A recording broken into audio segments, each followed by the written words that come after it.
So thank you. I welcome everybody here. I'm very sorry I can only speak in one language. It comes as part of my disorder that I'm not very good in multiple languages. I've never been. Now, and I think that I'm very honored to be speaking here because this is really the first time in India that I've been speaking in a room for a movement that is user-led. I am part of the World Network of Users and Survivors of Psychiatry.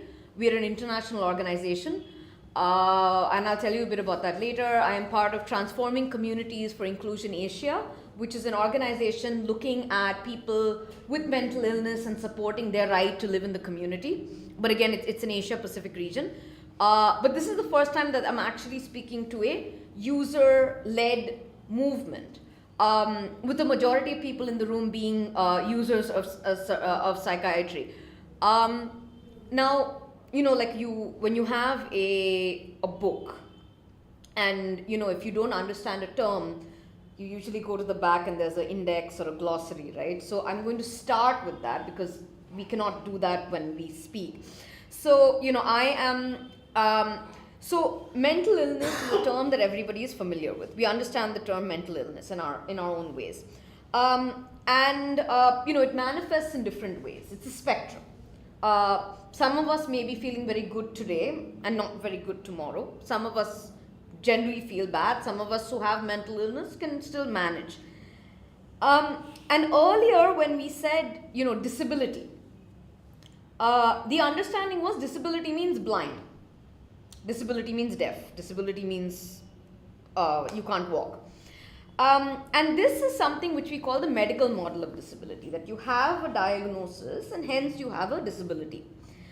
And, so if you have a disability, then we need to fix you. We need to cure you. And if we cannot cure you, we should put you away. Or sometimes drastically, we should just end you there. You've all heard of the Holocaust, yeah? The first victims of the Holocaust were the disabled. We always forget that. We think about the Jewish Holocaust. The first victims of the Holocaust were actually adults with schizophrenia, other mental illnesses, considered to be not valuable people. And what so after World War II, people started looking back at these approaches. And that is when the disability movement really began, led by people with disabilities themselves. And what this movement started doing was it started speaking about in a language which became the social model of disability. The social model of disability is that it is not my diagnosis that causes a disability. I have a diagnosis, but there are things which exist in my environment which don't allow me to participate on an equal basis with others. So I have a wheelchair, but I cannot cross the road because it's inaccessible. I cannot get in a bus because it's inaccessible. So what disables me is not my condition. What disables me is society, the environment, buildings, infrastructure. So ultimately, I need both. I need access to healthcare, and I need access to healthcare, and I need these kind of supports. Now, what does this have to do with mental illness? Is the question. So, mental illness can become a disability. Now, like for example, not all visual impairment is a disability. I see many people in the room wearing glasses. So it's a visual impairment, but we don't consider it to be a disability because once we wear glasses, it's okay. We can manage, right? People have disorders of thought, which sometimes make it difficult, like, manic or depressive. Her question was really good. Her question was, if I'm feeling, I'm going through a stage of hypomania, can I just enjoy it, And I will come back to that discussion actually, if you don't mind, because I think it was really insightful for me. So Some of us have mental health conditions which we feel there are many barriers which don't allow us to work or study or be a family member to the best of our potential. And so some of us call ourselves persons with psychosocial disability. Like, we don't say person with mental illness, because mental illness is a mental condition. It's a medical condition. So the disability is psychosocial disability because the psychosocial barriers which exist. Now, one of the terms which was highlighted in my introduction was user and survivor of psychiatry. Now, user and survivor of psychiatry is a term which has come from the movement of people who had been patients of psychiatrists. Okay, this started in the 70s, in the 1970s, and it is a civil rights movement. Okay, so you have, black people, and you have Native Americans, and you have people with mental illness who identify themselves as users and survivors of psychiatry. Now, it's interesting because we don't see any other patient group mobilizing itself as a civil rights movement. I don't see diabetes patients on the street carrying morchas and having parades, right? It's quite strange. Now, is it because we are mad? Maybe it is, but I'll get back to that later. Now, I do get distracted, and being somebody who's dealt with lots of, mental health issues, and I will get to that. That's why I have a kind of written speech, which I'm not sticking to, but anyway. Now, when this, talk was proposed to me, I said, let's talk about, I want to talk about moving to anti-discrimination. And I hope somebody will eventually subtitle this talk in Tamil, because I'm sorry that I'm not bilingual enough for this, but because we talk a lot about stigma, and we talk a lot about how stigma is the biggest problem ever, and if you remove stigma, everything will be amazing and wonderful, and flowers will bloom and fireworks and whatnot.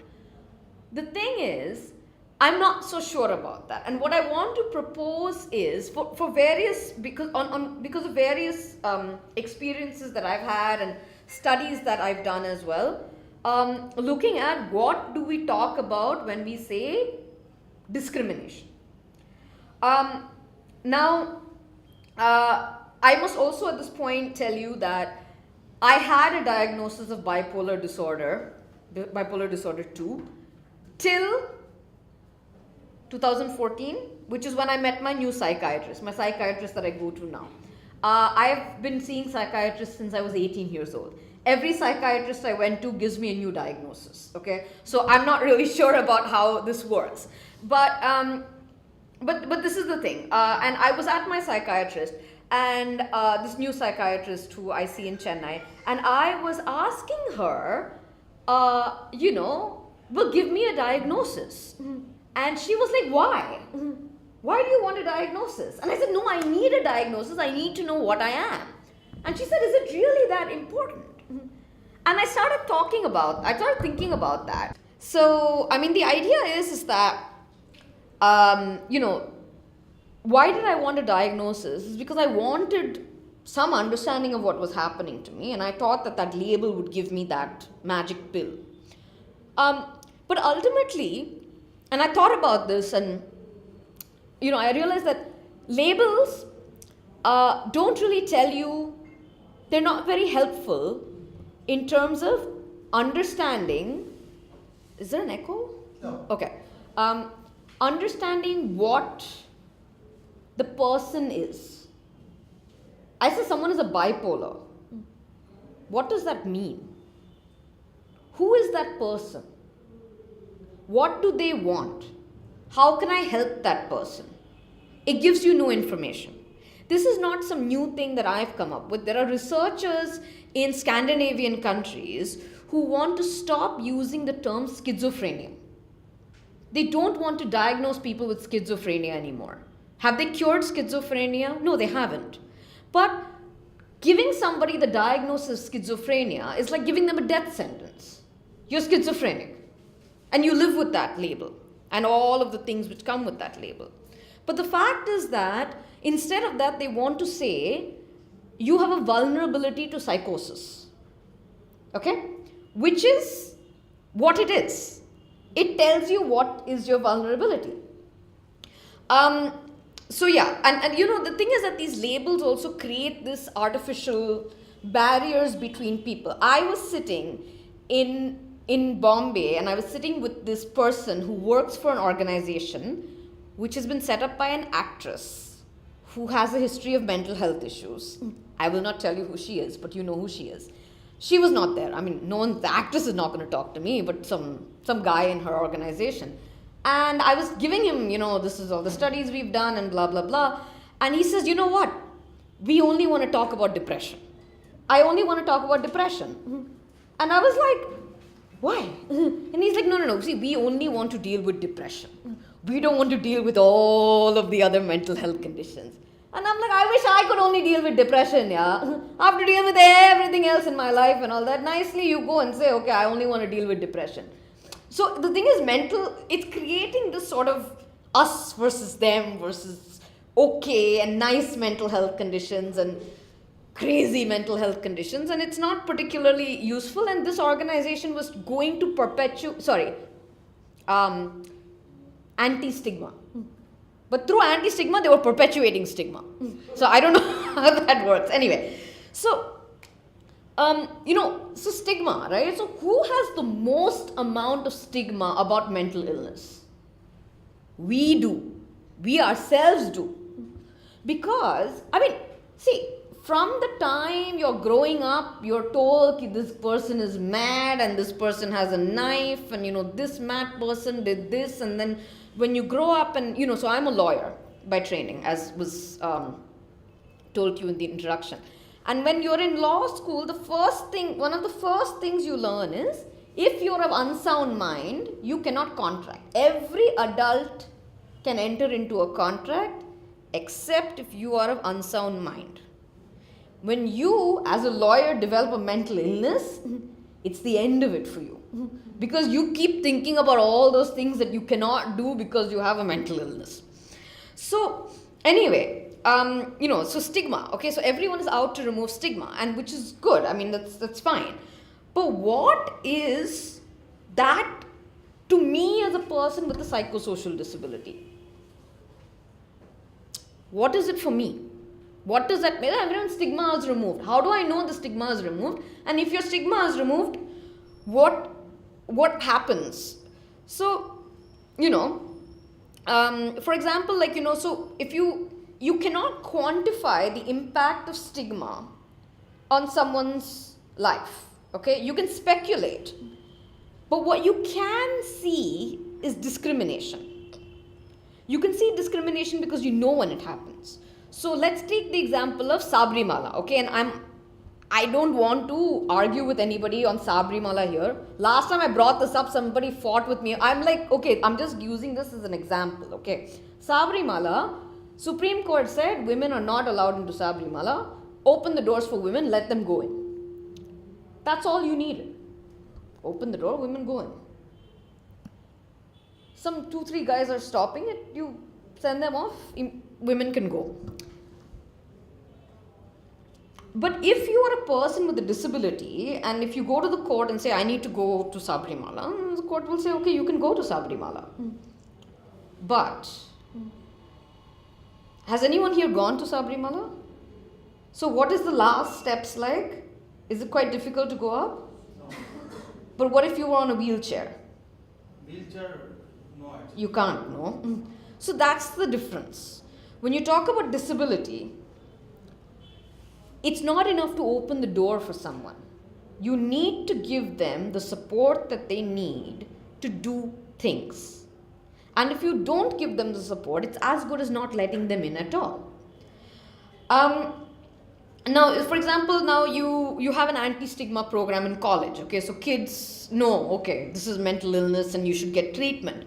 But then, as a student, a person says, okay, I face agoraphobia. Agoraphobia is when you cannot leave the house, okay? If you have extreme anxiety, sometimes you just cannot leave the house. Okay? You can't even leave your room because there's that much of anxiety. So the kid goes back to college and then they tell him, hey, you didn't make enough classes. Sorry, we have to flunk you for this year. Yeah, it's anti-stigma, but you still fail. Appraisal time comes and you work in a company and you are finding it difficult to do interpersonal reaction, so you work on your own. Then you lose marks because you're a person who is you're not a team player. You're not a team player, so we can't give you an increment. My condition is not being accommodated. Let me tell you about a personal story. 2011, I was going through an extremely bad mental health crisis. And I was a practicing lawyer at that point of time. I was practicing in Bombay. I was seeing a doctor, like a primary, I had seen psychiatrists till then, but I was seeing this doctor who was very power. He's like, you go get thyroid checked, you go get this checked, you go get that checked, you cannot be depressed, you're just married, you've got the entire thing in front of you, how can you be depressed? I told him I'm depressed. So after checking my thyroid some 2 times and whatnot, I got fed up and I went to a psychiatrist and I said, listen, please, I cannot stop thinking about dying. He's like, yeah, you have depression, here's your antidepressants, go off. And that was the conversation, okay? This is Bombay, doctors don't have time, this is the conversation. Now, I did not know, and nobody told me, that there are certain kinds of medication that actually make you feel a lot worse before they make you feel better. And I don't know if any of you have taken these medications, but they actually make you feel a lot worse before you make you feel better. So I had an absolute breakdown in court, okay? I don't have a lot of time to go into what exactly happened, but just take my word for it, okay? So anyway, so what happened was that I did not know that this was a side effect of the medication. And nobody told me to be prepared for this. Now, recently, I was in Delhi and we were talking about, this is a policy meeting on accessibility of courtrooms. So, of course, I told this story because it tells you about how courtrooms are not accessible for people with mental illness who are lawyers. And some kid came to me after the thing and said, don't you think you should not have been there? Like, you should have been at home, no? Why were you there in that stressful kind of situation? So I started thinking about that. I was like, okay, maybe I should not have been there. But when I think about it, if the doctor had told me that, this might be the case, then, I could have, taken off, I could have stayed home. That didn't happen. But if I was any other person, if I was a pregnant woman going into labor, if I was a male lawyer having a heart attack, I would have been excused. The major breakdown that happened for me was because a judge refused to let me go. He was insistent that I continue with the case then and there, and I could not deal with that kind of stress. Now, anyway, I don't want to, go on and on about my life and my story, but, the thing is that one of the points that the doctor had spoken about was information on medication. And I think it's really important because and I'm not anti-psychiatry, let me tell you that, okay? I'm not I know a lot of people are anti-psychiatry, a lot of people I work with very closely are anti-psychiatry. I'm not. I think everybody has a right to choices on how to handle their mental health condition, and we need to respect those choices. And I am on psychiatric medication, so I obviously cannot be anti-psychiatry. But there are a lot of people who don't get information. Young women are not given information on. So he talked about sex drive and medication. If you're not married, nobody gives you information on how this impacts your sex life. If you're married, they tell you, okay, this is what's going to happen. But if you're not married, they will not tell you whether this is going to impact your sex life. If you are a woman, they will not tell you whether you can drink alcohol with this medication. Okay, so many times I'll be sitting with my friends and going, I don't know if I can drink, yeah, and then, what are you supposed to do? And it's devastating for a lot of people that I've spoken to who've spoken about how it's been a huge loss of confidence when, you were not able to get sexual fulfillment in whichever way you want it. Now, coming back to the whole issue of whether or not people want to be called people with psychosocial disabilities. So when I started using the term on Twitter, there were a lot of people with mental illness who talk about their experiences on Twitter, and they're like, why do you call yourself psychosocial disability? So I explained it to them. Okay, this is the funda. And then they're like, no, I don't want to say disability because, like, what does that mean? Like, I don't want that ID card, and I don't want that parking space, and I don't want the government benefits. And the thing is that our laws have been about that. I mean, if you had a disability certificate, you could get government benefits, disability benefits. No, we spoke about earlier, right? And so unless you got that disability certificate, you were not a person with a disability. If you got the disability certificate, you got the bus pass, and you maybe got some more ration, and maybe you got a job. But not all disabilities have been treated the same. Now, I work across disability, okay? I work with all disabled groups which are recognized in law and which are not. So we work with chronic illness, for example, which is not recognized as a disability. But for people with psychosocial disability, they're treated very differently, okay? So, for example, disability pension. People with psychosocial disability are excluded from disability pension. They don't get it. Everybody else gets 2,500 rupees if you have a certificate. People with mental illness do not get this money. The National Skill Mission, which was meant to prepare people with disabilities for jobs, excludes people with mental illness. Many members of parliament have been found saying stuff like, these people don't need job reservation. These people means us. Okay, they don't need job reservations. I don't know whether they think that we are not disabled enough, or whether they think that we are too disabled and cannot be saved. I don't know what it is. It's very, very confusing. Every person I speak to has a different theory. One theory is that mental illness is curable. So the government of India believes that mental illness is curable. Hence, you should not be given any benefits. Because if you're cured, you will be sitting on government job, government pension for nothing.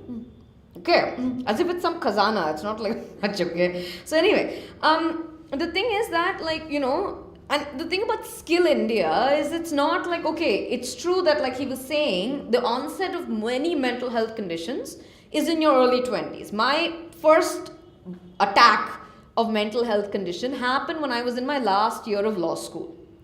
I had already had my law degree at that point of time. It would take extreme efforts for me to mess it up. Had it happened a year earlier, it would have been a different story. I probably would not be standing in front of you today. But this is the thing. Things differ. Okay, and I think that one of the things, so a lot of people, when they get mental health conditions, they're in the prime of their lives. You're making decisions about what job and what specialization and whom to date, and suddenly you have to deal with these feelings of inadequacy and suicidal ideation.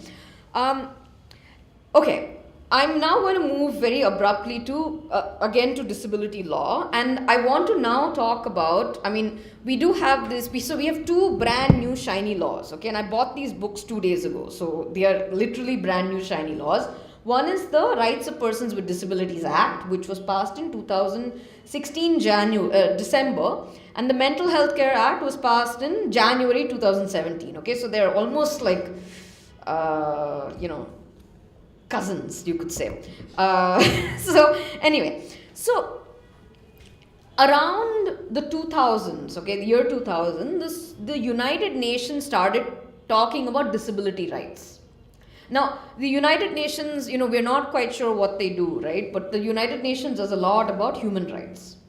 And when we talk about human rights, what it talks about is, so it started off with the Universal Declaration of Human Rights, okay? 1950. All human beings have human rights.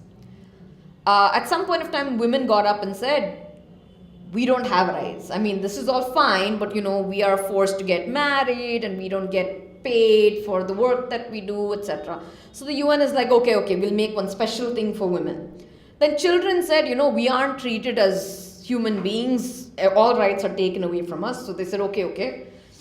And similarly, on racial discrimination and whatnot, civil and political rights, economic and social rights.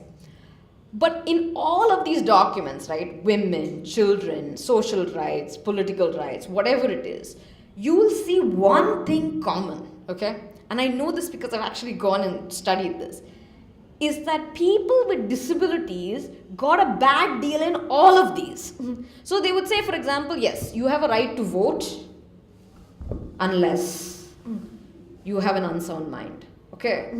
You have a right to, as a woman, you have full rights to decide whether or not you're going to continue with the pregnancy or not, unless you have a mental illness, in which case you cannot decide. So on and so forth. So the disabled groups, like I told you, everybody was, building momentum. And they said, this is too much. You can't keep screwing us over like this. We want our rights. So the UN said, okay, fine. Like, you guys come up with your own convention. When I told you about the civil rights movement of users and survivors of psychiatry, everybody, so they led much of the negotiation on this. So as people with mental illness, we have a huge stake in this document because it was negotiated by us. And these are the most brilliant people. We all know, we're all so smart, right? I mean, like these are the smartest people from around the world. It's true. And they started negotiating things. So for example, the right to liberty. No person can be taken away from public except in a procedure which is established by law. But what happens if you have a mental illness? You get picked off the street and you get put into a mental health institution, right? And what happens to you in that mental health institution? That's a different story. You're not given the right to live in the community.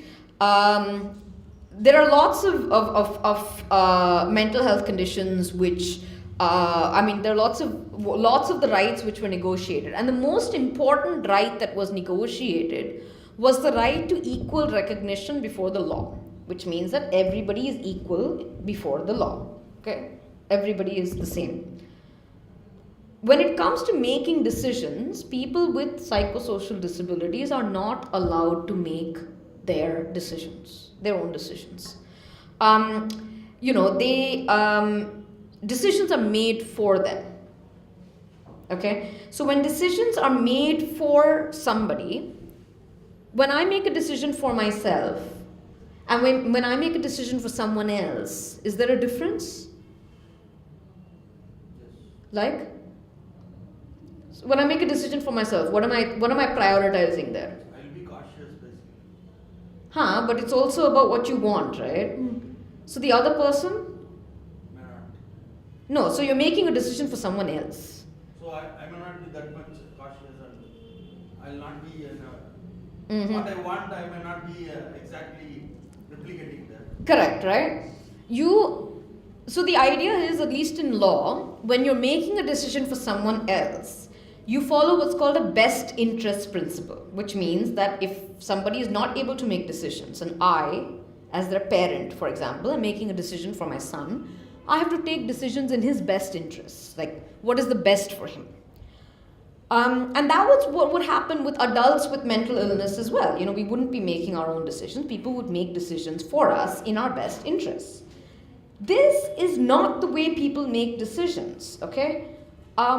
If I give all of you 1,000 rupees now and I ask you, what are you going to spend it on? Okay? Some of you are going to tell me movies, some of you want to go and watch PETA, some of you want to go and eat at Alsa Mall, somebody wants to go to the Tasmac at Alsa Mall, whatever you guys want to do, okay? But those are not necessarily in your best interest. If I give you 1,000 rupees, and if you go and invest it in an FD or in an SIP or something, that may be in your best interest because that means you'll get some returns and whatever it is. But right now, we all do things which are according to our will and preference. And this is the way it is. This is human nature. We will not always work in our best interests. I mean, right now, if this is the best interest, if you think this is the best use of your time, that's great. But I mean, somebody may think that no. Why are you going for this peer group meeting? Instead, you do some course on Coursera and you build your CV or God knows, yeah. So the thing is that we don't hold everybody to that standard. So it's discrimination when people with disabilities are not allowed to make decisions for themselves and when people make decisions for them. It's discrimination because everybody gets to use their will and preference, except for people with disabilities. The second thing is that people usually, when I say this, people get up and say, oh, but what if they take a wrong decision? People take wrong decisions, Coming back to the discussion of risky behavior. Yes, you're in a manic state and you'll go have sex with one person, 2 people, 3 people. Risky behavior. And inherent to that is this idea that it's a wrong decision. You will take wrong decisions, okay? First of all, wrong is often a question of morality, Second is that the ability to take wrong decisions, and there is a beautiful concept that somebody introduced me to called the dignity of risk. The ability to take risk and to take wrong decisions is part of humanity. We are human beings. We have to be allowed to take decisions, and some of these decisions are going to be wrong. And we learn from those mistakes. And if there is a risk, it can be mitigated. I have a friend, and I will tell you a little bit more about him in a bit. But he has bipolar, extreme manic stages. And when he's in a manic stage, he spends a lot of money. Like his credit cards have gone 1 lakh, like whatever. He's spent money like anything, okay? And so he and his family have devised this thing that when he's in the city where he lives, he just gets 100 rupees. And he puts 100 rupees in his wallet and he goes to work and comes back. And that covers his cigarettes. Everything else he has, he takes a dabba and whatever else, right? That's it. He's a government employee, so he gets a car, so he doesn't need to worry about anything. He just needs money for his cigarettes. But if you give him any more money, he's going to spend it, right? So that's the way he manages his risk. And it's a joint decision making which has happened within the family about that. Now, the thing is, when we open the can about best interests, I'll tell you what I have seen from field work relating to what has been decisions in best interest. We will not tell anybody in the family about your diagnosis because if they find out, they will start talking about it. We will go to one doctor who is 300 kilometers away because he's known to the family and he will not cheat you. And we will not look at any options here because people will come to know. We will get you married immediately because if you get married, all your problems will get solved. And we will not tell your brothers and sisters. My sister, for example, is somebody who, she's 4 years younger than me, but she's one of the greatest supports that I've had. If my parents took the decision to not tell my sister, I would be devastated. But sometimes because our siblings have known us for so long, the idea is that, and then somebody will, so that's, I'm going to end that discussion here, but I'm happy to talk more about that because it's a very complicated issue. Now, when I come to these 2 laws, a lot of us have been talking about the Mental Health Care Act and how Sir was saying it should be implemented as soon as possible, which is all good. Except the Mental Health Care Act only deals with one aspect of your life, okay? I don't think anybody in this room, if I told you that, I don't believe that my entire life gets sorted out with the Mental Health Care Act. Access to medication or access to quality mental health care is one of my problems, but it's not the end of it. I have a lot of other issues. A lot of it could be questions around discrimination, access to schemes, access to services, and this is where this law comes in, the 2016 law. Now, there was a question that this gentleman raised about awareness. Now, this entire thing, that we won't tell anybody and the stigma and all that, this was only for people like us. we went to Kadalur to look at the district mental health program, and we were in Kadalur district mental health hospital, and then we also went to this place called Kattamannar Koil, okay, which is in Kadalur district. I don't know if any of you are from Kadalur, but it's a small block, okay, almost the border of Kadalur. And there it was like when they started the district mental health. Earlier, if you couldn't afford it, you had to go to Kilpauk Hospital, GH. Yeah. That's the only place you could go in all of Tamil Nadu. So I've interviewed a woman from Tanjavur who would go once a month to pick up medication from Kilpauk, because she couldn't afford it otherwise. So the district mental health program was meant to equip district hospitals to do this. And when they started off the district mental health program in Kadalur, handful of people would come every day. 5, 6 maximum, okay? And the doctors and all were just sitting and chilling. They had nothing. So the doctor who was in charge of that was like, he's a very entrepreneurial fellow. He raised funds, started doing street plays all over the district. Invited the panchayat to be a part of it, very mainstream the issue. In Kattamanar Koil, I saw 200 patients treated in 2 hours. I was sitting there and I was counting. 200 patients, and this is a weekly satellite clinic. Okay? For people who were struggling with where to get services, once the service was made available to them, they wanted everything. They want to get certified, they want the medication, the labels and all is not, the stigma isn't an issue there. Once you know it, they're just jumping for it. And it's just incredible the fact that 200 people every week get treated there. These are people who get medication for a month, okay? So you can do the math, how many people are there in one block. But the thing is, without the label, you don't get anything. But the thing about the 2016 Rights of Persons with Disabilities Act is that when it talks about who a person with a disability is, it does not say it's a person who is bipolar or a person who is polio or a person who is this or that. It says any person with an impairment, which when it comes into, okay, let's read it. It's kind of boring, but there we go. Person with disability means a person with long-term physical, mental, intellectual, or sensory impairment, which in interaction with barriers hinders his full and effective participation in society on an equal basis with others. Okay? If you identify with this definition, you do not need a certificate saying that. And if you face discrimination at the place that you work or the place that you study, you can move the Office of the Disability Commissioner and other procedures given under this. Now, we haven't spoken a lot about how this works for people with mental illness. And the reason is that, so like, remember when I told you about Sabrimala, right? When I told you about Sabrimala, I said that one of the things is that you have, if it's not accessible for a person with disability, then it's discrimination. What does inaccessibility mean for us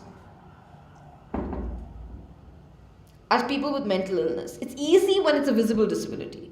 There's no ramp, there's no braille, there's no sign language interpreter. Okay, matter over. When it comes to us, what does it mean? It's something that we need to start talking about. How does a college become accessible for me? When I'm giving an examination, how does it become accessible for me? Because then if I ask for that and if it's not given to me, it becomes discrimination. But I need to ask for it. Sorry? How will I ask? You ask for it with, like, for example, if it's the examination, you ask the examination authority. You write it down and you say that, listen, I need this as my accommodation. And if they don't give it to you, then you need to agitate it. The problem with new laws is that you have to use them. See, right now it's nice and shiny in all the pages of this. Like by the end of this year, I want this to be like that I've used it a lot. Okay? And this is the problem. We cannot always wait for the law to sort things out for us. We have to test the law and test the limits of the law. And, I am here to support any work that you guys want to do around discussions around this. But I want to end on a slightly positive story. And the positive story is this, that I was selected for a fellowship in the UK. And, I'm going to the UK, etc. And then they sent me a form. And the form was like, do you have a history of mental illness? And I was like, if I say yes, what if they don't take me, etc. And then I'm like, okay, maybe I should say no. And then I was like, Amba, you've gotten this fellowship because of your work on disability and mental health. Anybody who does a Google search for you will find out that you've talked about your mental health condition. This is not worth that. So I found one lawyer who works on mental health on Twitter, and I asked him, listen, I've got this thing, what do I do? And he said, no, say yes. Because once you say yes, they cannot discriminate against you. And I said yes, that I had a history of mental health conditions. I got 2 emails after that. One was from the college mental health services, and one was from the hostel mental health services, saying that if you need support, we are there for you. If you want to do a Skype in advance, we can talk to you about it. And this is the power of peer support. Okay? And I don't think peer support is a 3rd or 4th pillar. I mean, there is evidence, and I'm talking about real scientific evidence to show that there has been great support with peer support groups and preventing relapse in the case of schizophrenia, for example. That peer support groups have been immensely, they've provided a lot of support. And this is something which has been tested, family support groups, peer support groups. And which is why I want to encourage you guys. I think it's amazing that you guys have put together this event. You're recording it, you mean to disseminate it. And I wish I had more time to really thrash out these issues, but I would like to, if there's anything that I can help you guys out with or elaborate against things, that's it's something that we need to start talking about, because otherwise the discussion about us is only about access to medication. And it's still stuck in this chemical imbalance theory. Like, I'm really sorry, but the chemical imbalance, there are lots of writings about how it's not exactly only that. I mean, if it was only chemical imbalance, then it's a bunch of things. It's genetics, it's biology, it's psychology, it's environment, it's social factors. Dalit students killing themselves. Do they have a chemical imbalance? No. It's a product of the violence that they face. Okay? Bad parenting, perhaps not, but not having a safe space to come back to if you face bullying might be a triggering thing. We don't know. But it's safe to say that it's very well documented that it's a combination of factors. And the reason why I've read so much on this is because as somebody working in policy, it's really worrying that a lot of the policy focuses on access to medication and not on access to other kinds of support. And there are other kinds of supports that are gaining traction, that are now in the process of being tested as per clinical standards. Recently, in 2016, it was literally the month my son was born, so I couldn't attend. There was a world conference on alternatives, which happened in Pune. It was a conference where people from around the world who've been working their entire lives on alternatives in mental health care, which have documented, which have passed, scientific, they all were there. And they have another one coming up in I think the next one is in Nairobi or something like that in 2020. But what I mean to say is that there is a lot that has to be talked about from our perspective. Our voices need to be part of policy. Our voices need to be part on how these two legislations are going to work in the next 10 years. And unless I'm not saying that we all have to leave our jobs and work on it, but as far as possible, we need to use them when we can. Okay? Now on that, I am going to cut now. I'm sorry, I kind of truncated everything for a bit, but I hope that I meet you guys more often and we talk about things. So thank you very much. Thank you.